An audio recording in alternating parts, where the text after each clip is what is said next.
This is a quick one. Now, or the audience at us. So, for now, a damage, one they deserve a Ballon d'Or. Camera say, na Ballon d'Or no. Maybe I will continue to say, say, season way, no other player, and now Bobo, a contributor to the team in crucial stages.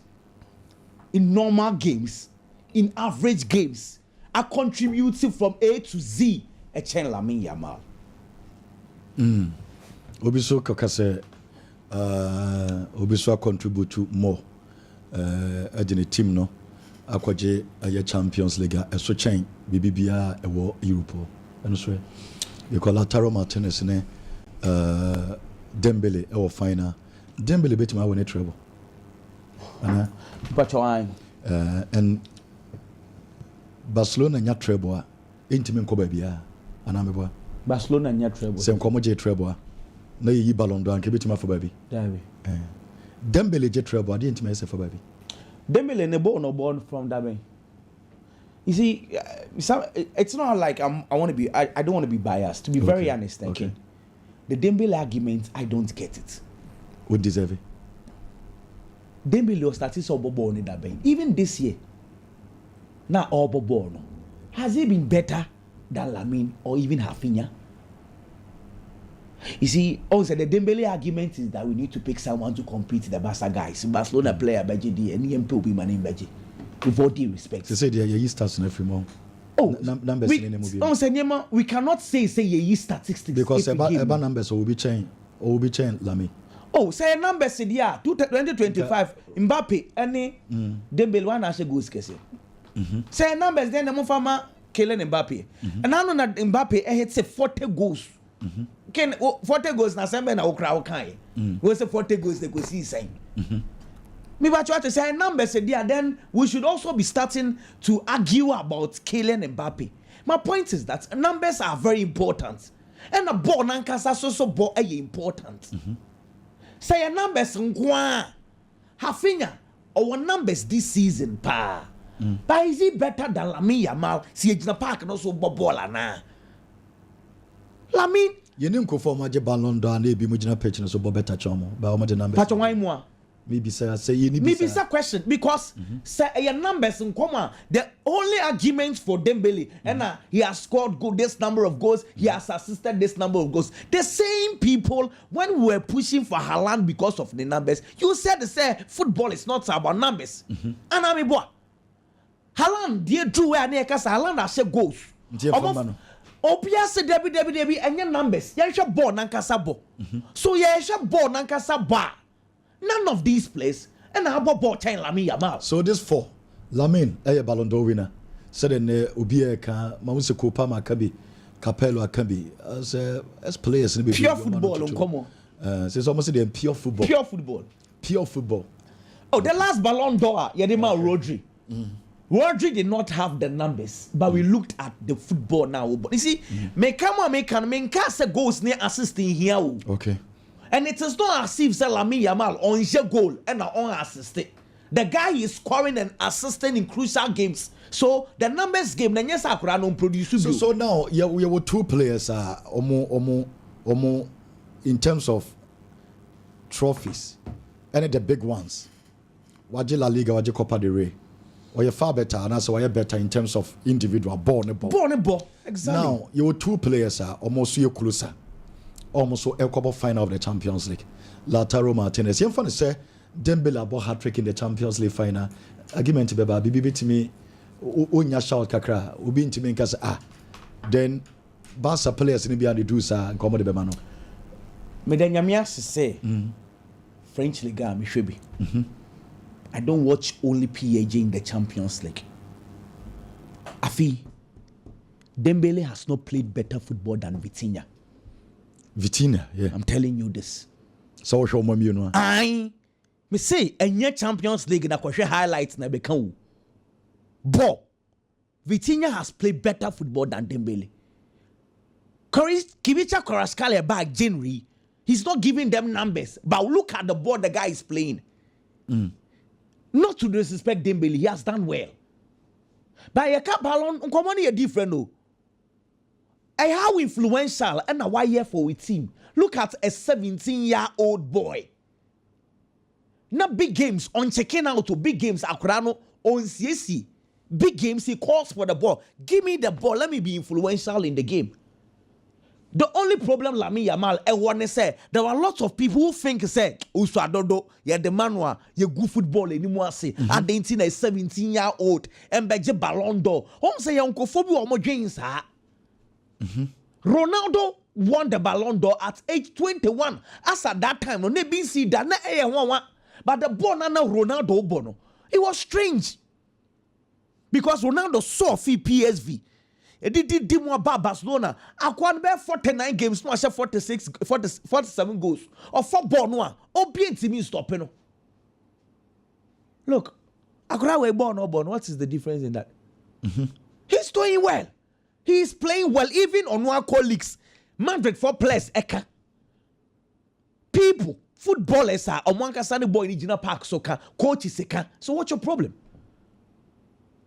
I can't be paper, he's going to break Ronaldo's record, age 21. Yes, he will break it. About a 17-year-old player, Waji Ballon d'Or. And then next season, we can start to also or Sophie Euros na boy, you know. Or Sophie Euros no pick form. And no do Roma season anymore. I see so about stop it. Game will be our bo. The only problem Lamine Yamal want to say, Edum Pempen Swabi. Na born boy any day, echen goals or beshe. Edu left will be not born boy any day, echen goals or beshe. Next season, I'm expecting Barcelona to give the penalty duties to the boy. Oh, everything should be about this boy because we are getting now we are going into a terrain. Numbers will play games. Numbers will play crucial role. Lewandowski say there. Say you the Ballon d'Or everything is about the boy. Because next season obviously just number 10. Of course, it's so much penalty duties in the man. No, the penalties count. Now when see swampa sense you be numbers. We shall Hafinya bo boy. Ne level ne Lamine.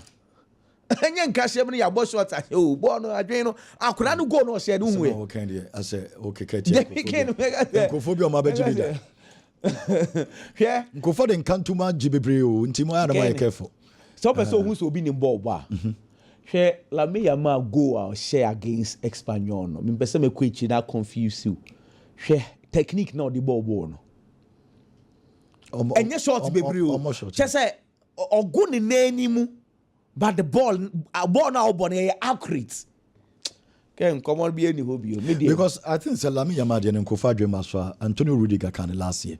Aye. On board classic Rihanna Rudiger. Very well. This boy say Satana that was last year. Oh no last year Tom. Okay. Oh I can say no Lamine for Ballon d'Or. Okay. Yenina no miankasa. Ye ra January mu nyina na me pushi Mo Salah ni ade but Rafinha mo. Ani Rafinha mo but Charlie akura no. You cannot stop this guy. Ken Samu. Anyway, let's say I'm fan of Champions League. And it was of Madrid for no. Oh any day. Madrid for the oh say but this four more machi Omo first, second, third, fourth. So numbers in the Bama and the Lataro Martinez free. Say you Club World Cup. Minimum Club World Cup. And minimum say FIFA. Minimum what will happen. Club World Cup count. Oh, I count. And also Club World Cup. Baby, that's the only minus a womb. But our Nations League. And he started league. You know so. We say that time when he tuaba. Inti recency bias also plays. Inti na me say for now. Lamine Yamal no. Because I don't know what will happen at the Champions League final. Club World Cup. Yeah, exactly. And Barcelona and Club World Cup. Or man qualify. Unless say play be big giddy, but for now, dear, I don't see any convo. Can me patch your hair? Mr. Hansi Flick. He be more Jeff Hansa and you quite say so. Me will say Ababa will be hearing him. Oh, yeah. Ababa was says Ababa have fair be say no she Flick and when no one read. And so what's happy channel so the buy. Say any day and on say any J bar Sao, some say Gerard Martin, Abaya Bidi, Sebi, or Nenufu Atuo, na Gerard Martin is signed also. Sign man. Into the Jeba. I look what you're saying. We feel it. And yes, sir. Or father send papa. There. Or send papa. There. Many when Neniajan. Said a Kwame, I need you, so be I will be paying on Kwame. Hey, Kwame. Kwame. Can't be part your tea. They tell say, Hansi Flick no. Timer Barcelona for Omobetua Bana Laporta Eba Bebano. Laporta ni personal on the right hand man Rafa used Otanen and Antepa. They first met Hansi Flick and Yedeko. Mobia Majena fans. The first meeting,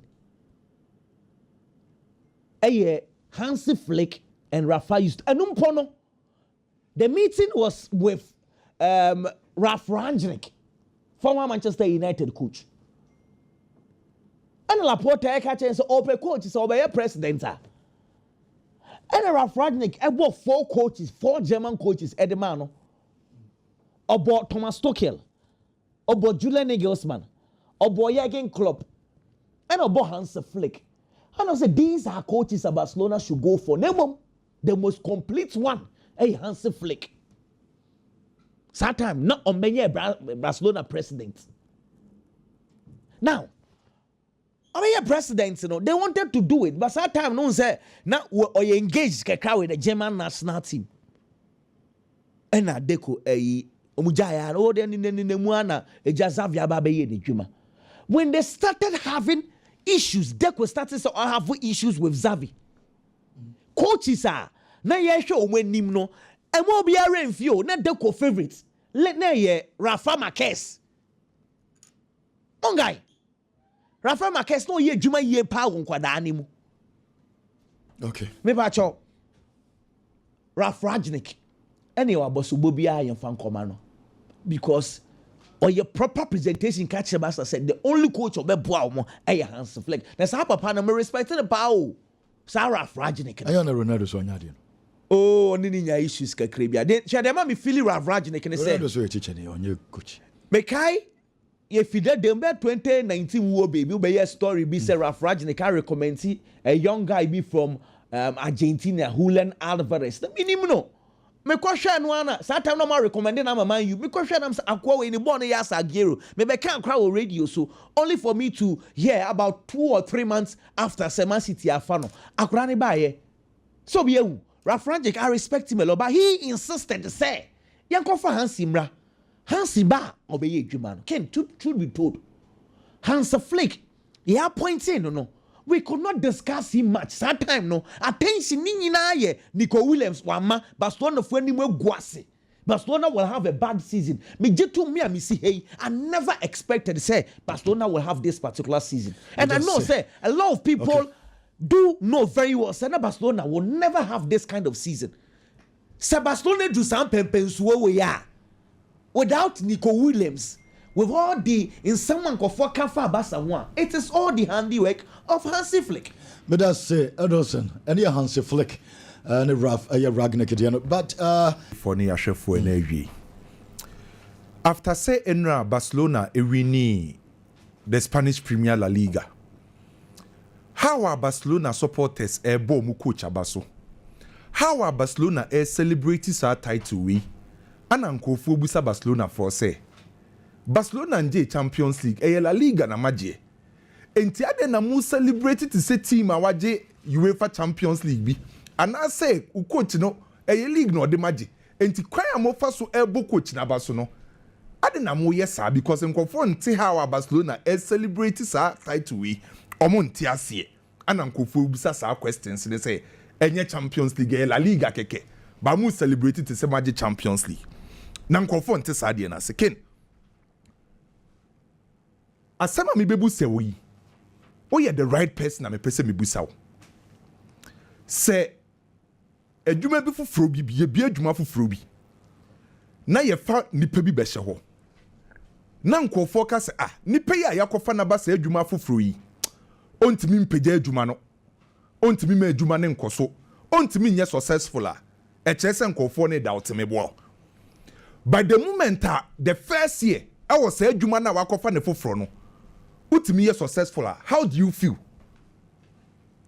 say unya nyidie sonko because okɔfa adwuma no yɛ wɔ nkɔfoɔ mu ka sɛ untimi mpagya adwuma no ma ne nkɔ baabi ɛwɔ sɛ eduru by first 1 year na wayɛ successful a unya different feeling bi enigye na unya no ɛyɛ sonko ɛno ana Hansi Flick ne Barcelona for ne ɛyɛ no bankɔfoɔ nte Barcelona for na se time a Barcelona ɛde Hansi Flick ɔmo de adwuma ma Hansi Flick no check Barcelona situation at the time I know ɔmo de adwuma ma Hansi Flick that previous season na Barcelona ɛkɔfa Hansi Flick the financial status of Barcelona na ɛyɛ very bad na Barcelona sika sɛm ɛnkoyi so financially na Barcelona ɛngyina position yi ana Hansi Flick ɛbɛfa adwuma no on the field of play before say Hansi Flick ɛbɛfa Barcelona that previous season Laliga wɛntimi anje UEFA Champions League oduru quarter final Copa del Rey oduru quarter final Super Copa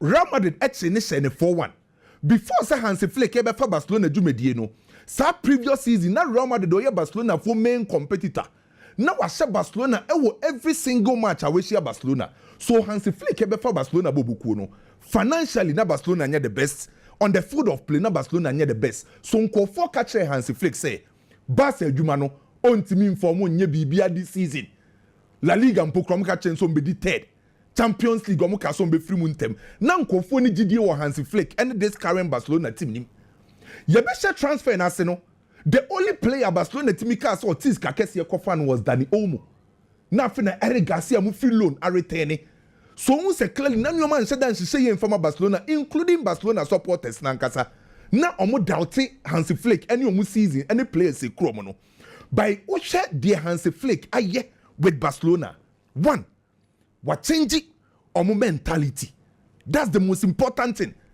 aboa Barcelona season we making sure say we ma Barcelona different identity on the field of play and that different identity anyhow any players no relate no and my Barcelona players no enya self belief and confidence na ɔmo di si akan no we are talking about a coach obaye no most of Barcelona players ni bebre wɔ hɔ a na ɔmo form no wɔ form by coach na be improve sa players no typical example Rafinha we improve no Inigo Martinez hwehwɛ a wetimi improve sa brand we majority of ɔmo players no coach ne ba wa be improve ɔmo and we say you see the 14 pillars of Cruyff every single coach about Barcelona and you see the 14 pillars of Cruyff or yes successful Hansi Flick by waba be Yusuf sa 14 players of Cruyff.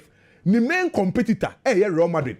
This season baby watching the piano or say Shano Bono. So clearly, so what you can why this season or the La Liga or the Copa del Rey or the Super Copa. It's Hansi Flick ne Barcelona no. Omo ye the best.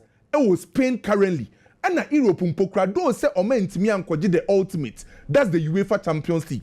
Odru semi-final obi ehun Barcelona modembo and say what check this season Barca one of the best footballers ubehu ewo Europe and to say ne Barcelona supporters any Barcelona team no gi omani omo bo coach na Barca allow them because nkofo na omo doubt Barcelona bo boko ni this season no omo sesa ama yese nkofo aba benya gidie wo mumu and after the game no omo gi trophy no ana Lamine Yamal dey asem bi tuudwa and ken Lamine Yamal asem no dey tuudwa no or sit the nkofo hu this season no we cry ahyasie na next season after na nkofo be hu Barcelona yi or sit the nkofo hu ni this season no eye ketekete kra na kwan o mafa so ahyehye o mu project no ene kwan na o nam so no next season e kono nkofo be hu Barcelona yi entimi am ye Madrid ni no memeti ho na mehwe Barcelona this season time Hansi Flick be fa boboku no how about transform Barcelona how am dominating Spain how am dominating the main competitor Real Madrid na wetimi achieve sa titles we ya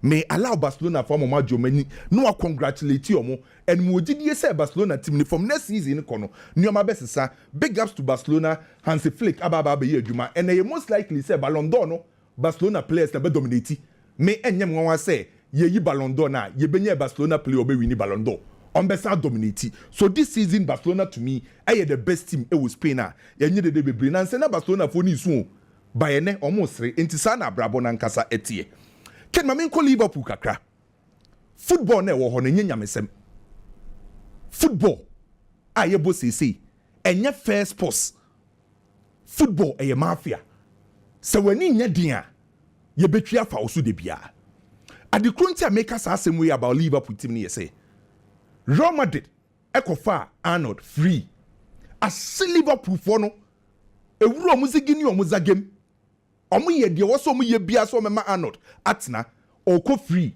Liverpool foɔ enya kapre ɔmo lusu ɔmo key player ade a Real Madrid de ayɛ ɔmo no na Liverpool foɔ tiska 36 million pounds in 2021 ɛkɔ Leipzig ɛna ɔmo kɔfa abrante friend sɛ Konate ɔmo de abrante ne by na Liverpool foɔ believe say ɔmo understand Van Dijk because ɛnkyɛ bia Van Dijk be free sin nim enti so obesua obɛhyɛ Van Dijk kanase a ɛbɛyɛ kakra no ɔna ɛbɛyɛ commander ɔbɛyɛ the main pillar ɛwɔ Liverpool foɔ akyire hɔ na abrante ne contract ɛbɛwu 2026 June 30th ɛna ɛbɛwu Liverpool for air try say on be renew Konate a contract di amano.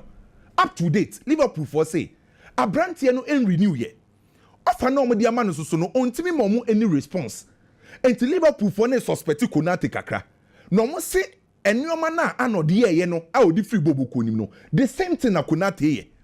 As a subaye na anode da ne di na wentimi renew ne contract no. Konate ye the same thing. Na Liverpool for air suspect Real Madrid for say Real Madrid for ne da abrante no already Real Madrid for the proposal ko Liverpool for say omo pe Konate and Liverpool for reject sa bid no na dia ma Liverpool for ye ma shi omo pa ne ye say Real Madrid for chief scout Juni Calafat ekoshia Luis Alonso oye one of the negotiators e was Stella omo koshia e was 4-season hotel e was Madrid Chromo nti hotel no ana Canada Facebook say no hotel na Juni Calafat Ana Luis Alonso on a represented Abrante friend se Konate omukoshia e 4 seasons hotel e Madrid Chromo na agency na Konate wo mu no e ho asusu na Kamavinga wo enti sa panyimfo mienu we koshia wo ho a yesin komodie na e course wo sa hotel ho no omo convince Konate say ma ni renew ne contract with Liverpool na nka 2026 no ombre free ana Real Madrid for sa epesom de sa de ni bi di Liverpool for and Liverpool for say there be the Real Madrid for the yomo no enye fair and no more mu buafu ken very simple say Liverpool for etata abrante friend say Konate omo ne kasa no say change na on renew the contract omo nton no because omo nton na next season bet na no nso ko free a e say two key players Arnold and Konate we jam omo ko free so very simple if Liverpool for Epe Konate, they will do everything to renew his contract. By se Konate ka se chenchina on renewal. E was Liverpool for tono enimanimu ya. By dia was Liverpool for ti asiye ni say football no Florentino Perez no. Adia man stay wo top no. Or ye mafia. In a fair means. Ono no on use illegal means. Bobe mafia. Ana football nye nyamesem. Enti Real Madrid for free no mo fa no. Omuni Madrid kronti say Konate ana Real Madrid for person mo ba free. Na me be wie na me nkɔ wie wɔ Chelsea ni United game nim kakra bi. And Chelsea any excuse than to win this game because Chelsea person qualify for UEFA Champions League next season. Manchester United a concentration wo Europa League no because onim say oje Europa League na waje trophy one co trophyless asama ni take it next season okobo UEFA Champions League so ehon na Manchester United for a concentration wo enti say o peti me wo say ene o show high level of commitment ni seriousness ekosra e wo say ye Chelsea boboku no already we lose against Newcastle I want to compete for the sports o last game Obesa bo Nottingham Forest. Our signing ni compete some bet me into the UEFA Champions League next season. So say Chelsea bet me win game we are. And what say on level of seriousness no ekosro. And you most likely say Manchester and Pokran say ne or rest players ni bia enye mwa. Chelsea enya Nicholas Jackson. Chelsea enya Nkunku. So Chelsea ebe use a force number 9 in the shape of Pedro Neto. Pedro Neto and obe use as the number 9. Now are running behind defenders. Na Chelsea use Enzo, Cole Palmer and a Caicedo in the midfield. And again back what Chelsea was so all out. Manchester team we ankasa or one key players in Pokrano on there in the Premier League, okay. Most especially with away games. And the semi team B, I'm in a winning game we are. Me expect Chelsea so be winning. So what's a story now here about Cole Palmer? Cole Palmer see players now we meeting. Baby on person mo bonus season no a Champions League. Her baby I say Lamine Yamal nam. Ono Kopama na be na num say this season the best player Lamine Yamal. So ono Kopama no bedru sa level na I also compete at the highest level. That's the UEFA Champions League. So me expect a win for Chelsea and Enyumri against Manchester United. Okay, Chelsea United and Biggie. Also found the Premier na your name come kakra. There's a rising star in the French League and football. Abrante in the Ryan Sheki. Na area reports are by Chelsea and the agent our player to Liverpool and the Manchester United. We afraid these two clubs. So Abrante any available. So mube hiano no be baba be see a kind of more. Now Abrante any release clause 22.5 million euros. Enti no and omo he no madi hu kobo no ma fa Abrante no. Na baby Abrante any gina no. Say be already these two teams na unuano no a. Obeka sa akwada na nko no gongo see a kind from Liverpool. To be honest, or Manchester United, not so Liverpool Bobo na between the two. And ne, ye bisa say wine and the next Premier League I bet me about Obejia, Obebo Liverpool. Ye bisa say wine and the next season Champions League obet me adia, Obebo Liverpool. In fact, for the next 5 to 10 years, se Bibia and say be days obey Manchester United so bet me adia Premier League and the Champions League. I had Liverpool now, Bebo. It's for a young player was so. Now open opportunity. I did pejane who football career mudie. Certainly obepeso be choose Liverpool at the expense of Manchester United. But in Liverpool, position now Brandt any bono. I had the right wing position. And how na Mohamed Salah ebo. It is okwa. Ryan Sheki to compete with Mohamed Salah is extremely difficult. I will Liverpool bobo call him. Otimi Sanso bob behind the lead striker, which is the number 10 position. As we speak. Player obo honum. Ayo sobo Salah. O you only free one more. Liverpool team need in commercial Mubenya Florian Vets. In fact, in common chess, Omona taking the lead as we speak. Aye, possible some of the Brantiano. And or your player why establishing home. Should you go there not on so bar? A very difficult to the Amasheki. So be your position war. The other flanks so Brantiani to me because or I am ambidextrous, maybe I'll wait to me abo. But the woman said it is also a position for Cody Gakpo and Luis Diaz. Because Liverpool has to best strengthen the striking department. And John Conco force one be a na create opportunity and as space at the Amobi. It I believe the quality now Brantiani Kitano. So Petrofis and Imanimu are there. Liverpool are the best option. But the progression of football muna or one, it is Manchester United in the sense that Manchester United team that all says every department up front says I can find out. The only player I will just say for ne. So Manchester United yet line up a forward line player. Ube to me a boni dinsa yet then obe jinem no starting. Even if other players eba be Remo Bruno Fernandes. Who you only few on more. Player be a ni mu honum biano. Oba na obo homo den kwa dia obetimi a compete no for position no. And Ryan Sheki ball na wabo. Numbers or the ama Leon Bobo Kone this particular season. We about 29 league games. 29 no. Was 8 goals and was assisted 10. 18 goal contribution. The best for Manchester United is Bruno Fernandes. On also so able games Makuma 34. Ken or 8 goals and or assisted 9. 17 goal contribution from 34 games. And you two different leagues. But numbers now Ryan Sheki Diamano, Bruno Fernandes there and Moroneso. And certainly, even if the best player at Manchester United impo and on only numbers and any dear Ben say and I say Bruno Dian Sumpoa, then how much more the other players? And I believe the Manchester United team would be a perfect fit for the player. We shouldn't forget that he's still 21.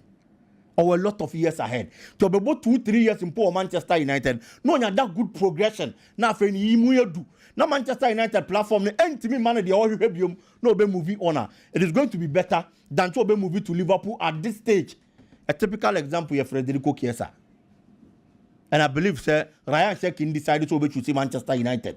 Nomra Medina anymore honum. And even if there are other players in power, can number 10 position also to Timmy Bono. Ruben Amorim is the coach.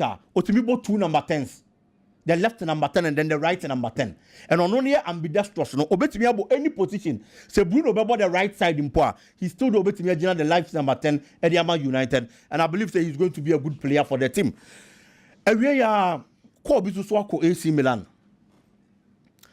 Ama AC Milan and Penny for Dinko. We didn't come when we almost place call. Call normal place in the to coach a friend is Mauricio Sarri, the former Chelsea coach. AC Milan or marketer or coach. And almost feel say nipa obetimi abo mo man se samba team nim Mauricio Sarri. Na me who's our story na na dey ba me team ni say AC who say coach is no far recently after Stefano Pioli, no, they made mistakes. And I'm person writing those wrongs. They made mistakes in the sense that we had the opposite of football. No one appointing who coach. It's an other ball at Napoli bar. So when Timmy and the Italian Serie A and Impoa, at least Antonio Conte bana or bar Napoli bobo kunimno. Clearly, HSA they made the right decision. Right decision in the sense that almost for a manager or coach with Italian Serie A and Muda. Ajibida. And what that experience and Napoli pay Italian Serie A and obey me abo mamo magic. But AC Milan they're not entesa. Paulo Fonseca, yes, we're coaching the Italian Serie A, we're coaching Roma Pain. But only track record of winning trophies. Italy. It is all for one in the bar. So I'm not coaching from Mawa. Abra person of Italian Serie A, it was a wrong choice. Consensa also saw a consistent Portuguese league mu upon home of the FC Porto. But in Italy, no need any form of track record. I don't know some Coco fan by after some of Pamo Fonseca. But now Omo who say some bet me I had your person moyena also munya coach or what track record wo Italy. No experience. And Mauricio Sarri, the experience in Italian Serie A, at least Oje Serie A trophy ni Bediama Juventus Bobo Kono. In Europe, he's been able to win the Europa Cup with a Chelsea Bobo Kono. It's European experience no Obi. Italian Serie A league no be coach woman and also more experience. And I believe the deal way go through. No munya time map papa na. He's going to work very well for AC Milan Bobo Kono. It is a very good call. No make sure. So mo be ha ma sa do na timi abem no be ya juma dia ma AC. Ken Manchester United ne Chelsea game no. Minim de say Chelsea kwan so won for 3 points.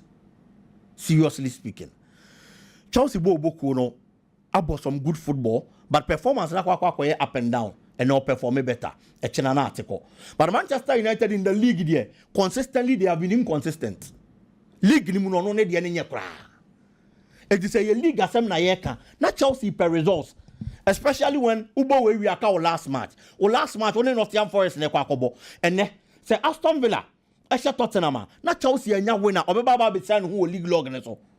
Na clearly Chelsea ambitions of qualifying for Champions League. Eh free nsa. United board draw, omni Chelsea board draw be won. E be nwa pa, I was Chelsea United. Yes. Bona Manchester United bo league ni no. I was Chelsea share. Especially Kopama should at least help because almost striker ni honum. Striker ni honum one of the teams that Kopama penable by Manchester United. Was she on 3 times, was she 4 goals.